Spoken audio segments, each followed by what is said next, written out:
Hey everybody, thank you for tuning in today. I hope you guys are all continuing to stay safe and keeping well throughout all of this craziness.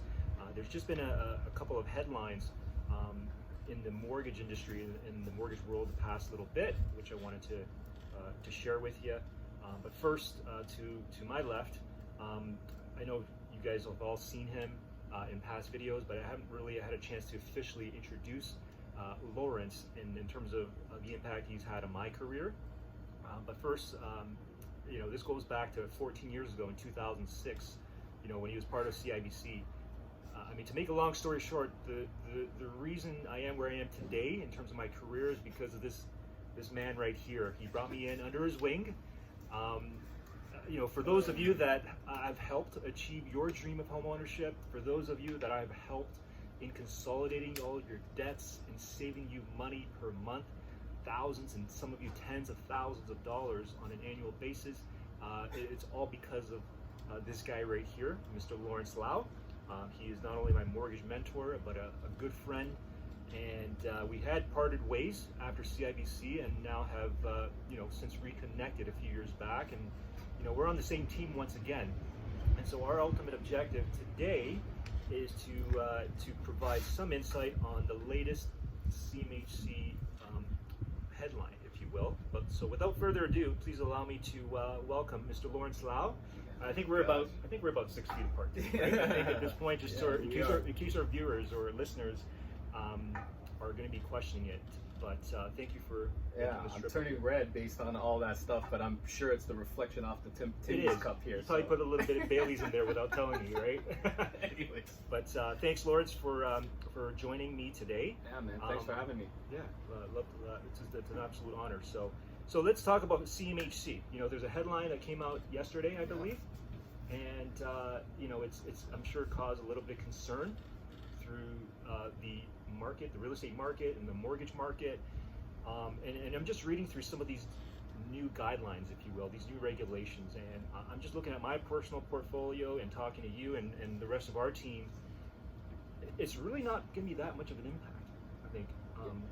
I don't think so. I can see why they did it, right? Just, with COVID happening and all of this stuff right now, and with prediction that, house prices, and across the country, right? That's what we got to bear in mind, right? Like CMHC is a national organization, obviously, so, it represents all of Canada, and, they had some bold predictions, 9 to up to 18% in decreased value. So I can see why they're trying to curb a little bit of that, taking some risk out of the market. So I can see why they do it. Yep. But as to, impact for our markets, yeah. Especially here in Toronto and the GTA, it's probably not going to be felt that much. I think you're right. It's, but yeah. You're absolutely right, Lawrence. I think the first regulation or the new rule is the debt service ratios, right? They're going to scale that back by a few percentage points, right? Based on your, your clients or your portfolio, and what do you think that sort of, what type of impact do you think that will have to purchasers? So in my realtor network, right? So they messaged me, they called, right? So I've already had realtors kind of talking about this, like, hey, what's going to be the impact? I do have first-time home buyers right now, that I'm showing, and then I'm representing. So, the first thing that I said was, like, if you take a look at all the referrals that, you've sent to me and the team, right. Most of them, when you think about it, may start out with, a down payment that's, under 20%, so high ratio mortgage or CMHC insured. But it really never ends up that way, right? Where the vast majority of clients will either borrow, from the parents or, for Bank a of mom gift, and dad. right? Yeah. Bank of mom and dad, right? For a gift. For sure.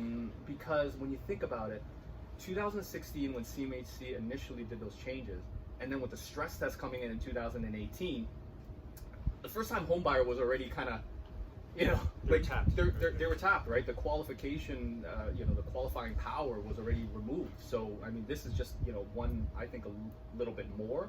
But outside of that, pulling those debt ratios back that you mentioned, I think, I don't know about you, but my portfolio is about like this much right now with high ratio, and for the most part, even first-time home buyers are saving a little bit more or getting gifted down payments to to qualify for for something with 20% down or more.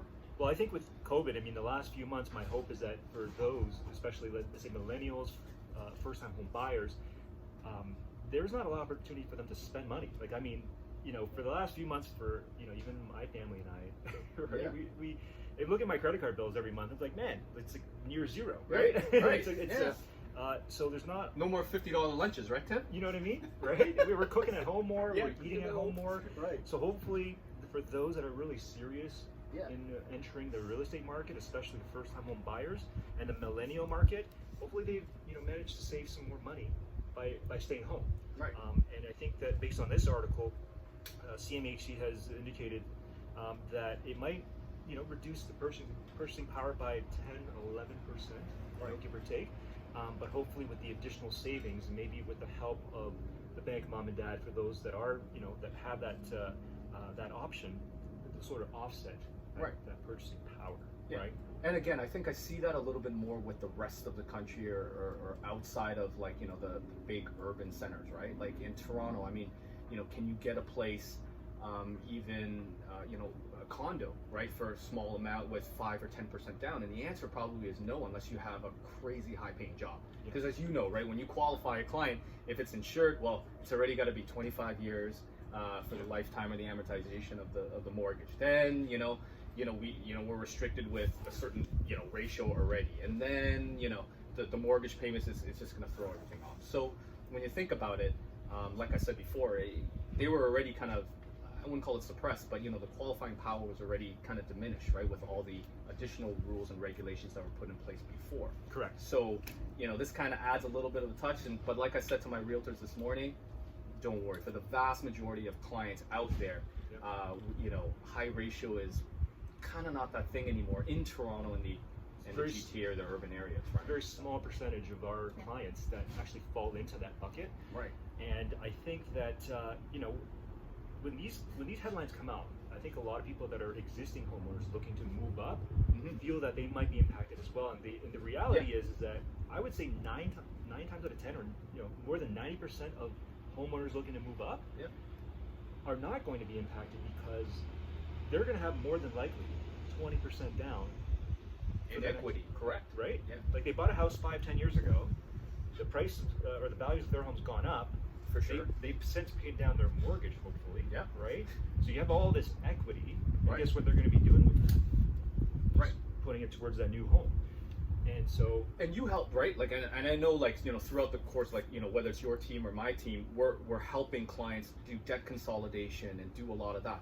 But remember, the refinance rules was up to 80% of the value of the home at that time anyways, right? And the real estate market has been steadily, right? I mean, with some, a little bit of like, stalling here and there, but for the most part, your investment that you made is up. Correct. So even if you had refinance up to 80%, again, you're still in that, territory where it's still going to be conventional and you're not high ratio anymore, right? Right. So again, right. I mean, we're just talking before. I mean, even going back the last couple of years, I mean, how many CMHC insured or high ratio insured deals have you had, right? yeah, Like, I less can than a count them, handful. like, right, exactly, less than a handful.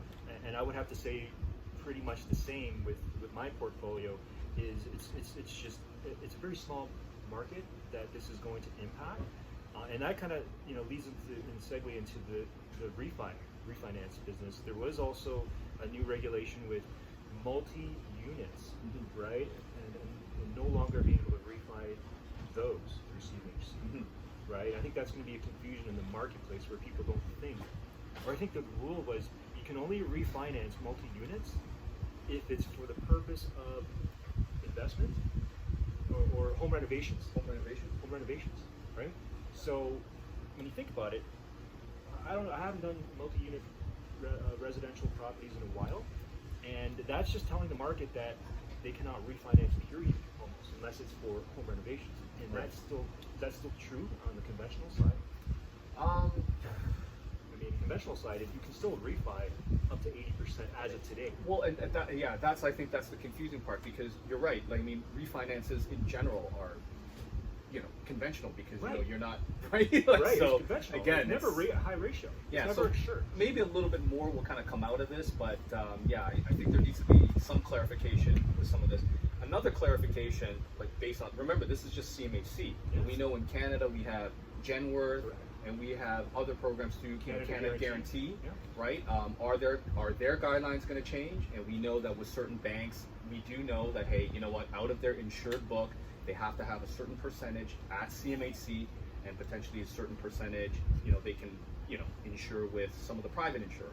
Right. So I think that's gonna, maybe like we're gonna see what happens right down, Sure. in the weeks to come. But there's still other alternatives, is what I'm saying. Right. If you ever need to get, something done. Right, something insured, and I think as of today, Genworth and Canada Guarantee have not followed suit with these new regulations. No. So there are going to be potentially alternative solutions around it, and I think the other new rule from CMHC is that they're going to be raising the minimum credit score requirement from 600 to 680. Right. So I mean, the reality is, what impact would that have? Do you feel, Lawrence, on the market?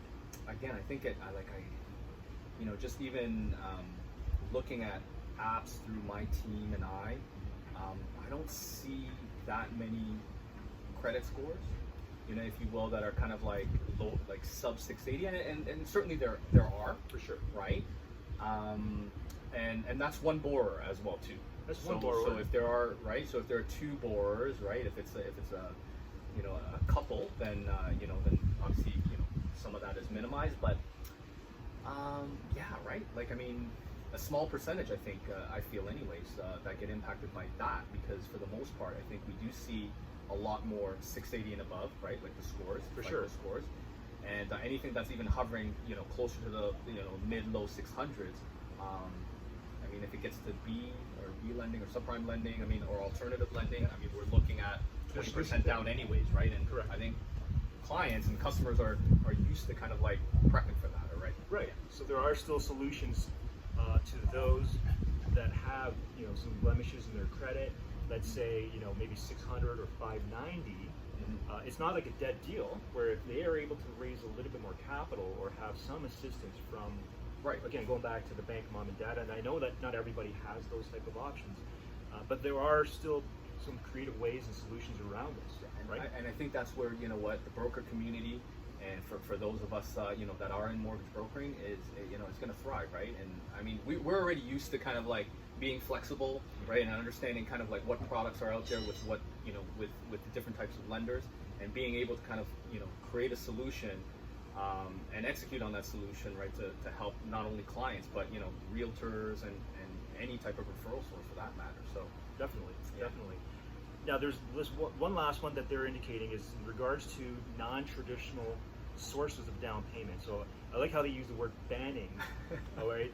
Non-traditional sources of down payment that increase indebtedness, all right? So if you could also explain on a very high level there, Lawrence, what does that mean to a potential purchaser? So I mean, I think I think they're pointing to the whole, hey, I'm going to borrow from a line of credit, Right. put it out there, and as long as I qualify, right, based Use it on as a debt down payment. ratios, we're good, right? Yeah. So now I think obviously they're signaling to the banks, we don't like borrowed down payment, or we don't like that anymore. Now Personal savings or a gift. Right. That'd be sort of right? Yeah. So like we want to restrict it to that. So Sure. again, like when you look at your first home, like first-time home buyers, and traditionally the folks that fall more into that high ratio category, I don't see a lot of that, right? I see a lot of gifted down payments, which is obviously going to be acceptable. Right. And a lot of times, right, a lot of clients will borrow from the equity in their home because they have a secured line to get maybe a second home. Right. Which again, you would need 20%, right, Correct. to do a rental or an investment property, anyways, Correct. for the most part. So. So it doesn't even fall in the CMHC bucket Right. anyways. Right? So again, I think a lot of it is, I'm just, like I said, I wouldn't be alarmed out there with. I don't think it's going to impact a lot. I think CMHC, and I say CMHC, and it's not the overall. It's not OSFI. It's not the government here that's saying. It's CMHC, right? That's saying this. Again, I think it's just one of those things where you know, I understand why they're doing it, right? Based on kind of like what they feel the housing market is going to look like. Again, they're thinking about all of Canada, not just, you know, the urban areas. And for the most part, you know, and I'm just speaking on behalf of my team and our client base, but I don't see the impact being that great. You know, I 100% agree. And Lawrence, I mean, you've been in the industry a lot longer than I have.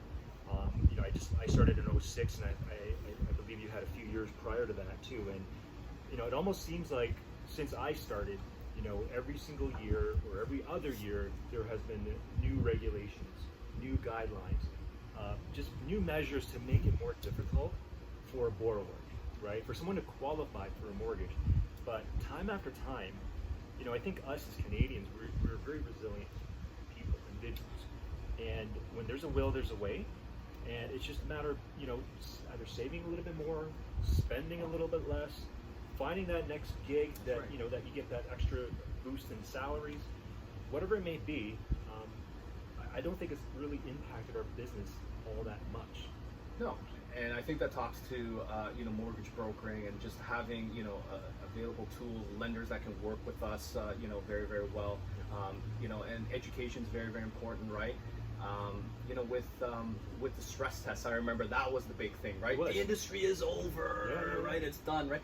And you know, borrowers aren't going to be able to borrow, and you know, it was just about, you know, educating our clients and saying, hey, you know what, now we have to qualify with you know, under the stress test at, you know, mortgage qualifying rate. So we just need to properly plan and understand that this is now what you qualify for. And if you need more, we have to talk about those other ways to either, you know, have a greater down payment, or you know, or we wait, right? Or like there's definitely other alternative ways to do this. So you're absolutely right. I think you know, just throughout, like, we've always been hit with a ton of regulations. I think this is, you know, a change in guidelines that are actually very, very minimal, and I think a lot of the experts out there are saying it, right? I'm glad we have this and not a minimum 10% down. That's right. That's what we were anticipating. You Canadians can still purchase with a minimum of 5% down, and then of course they're still able to access, like, you know, the first-time home buyers incentive and all these other programs to kind of help out. So I think this is great, and you know, just for anyone that's listening, that's, you know, a realtor or that's a referral source, I think there's nothing too alarming about it. I think it's just one of those things where you know, once we get into gear, we'll see that the impact is going to be it's going to be minimal, rather minimal, and I couldn't agree more. Fingers crossed. Absolutely. Fingers crossed. I think the most important thing, really, just to our viewers and our listeners, is anytime that someone just has a question or a concern, right? Sure, the first source is, you may want to Google it, but more importantly, because there's so many different materials that's out there in different articles that could either upplay it or downplay it, you know, I think the best solution is just to speak to a professional, right? Just to speak to someone that has been in the industry for some time, you know, and it may or may not be your banker. Who knows? If you have that relationship with your banker, understand that chances are they probably know a lot of different products, but not everything there is to know about each and every single product. Whereas in our channel, what do we focus on predominantly or mainly is just mortgages, right? So, you know, reach out to a professional, a mortgage broker, and just get the facts. I think that's the most important. Yeah, right? 100%. Well, Lawrence, I appreciate your time. Thank you so much for joining me today and, you know, educating our viewers and our listeners on you know, some of the changes through CMHC. It's always a pleasure, and we got to do this again. Man. Yeah, we'll do this often. I mean, this is great, and you know, it'll be easier. You know, once this social distancing thing is over. But yeah, I mean, until then, stay safe, and you as well, brother. All the best. All the best to you. Yeah. Thank you.